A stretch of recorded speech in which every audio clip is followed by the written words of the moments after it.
Jack was in the most important meeting of his professional life. He was negotiating the sale of his small office software company, Jack in the Box,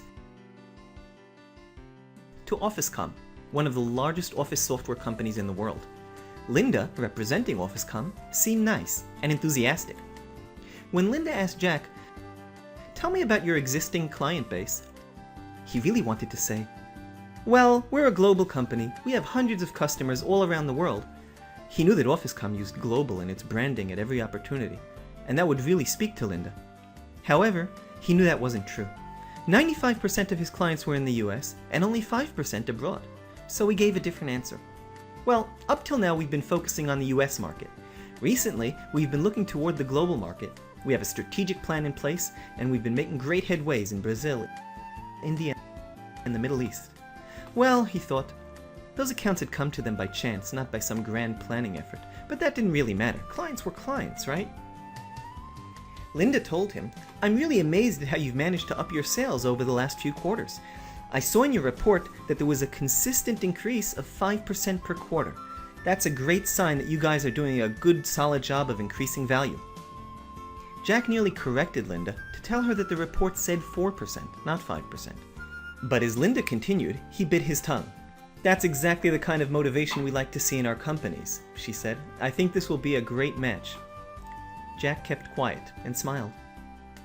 Finally, Linda made him an offer. Officecom would pay him $20 million cash on the table for a buyout merger. "I really want to work with you," he said. "Give me the weekend to think it over. I think we'll have a deal by Monday." Jack had an ace in the hole.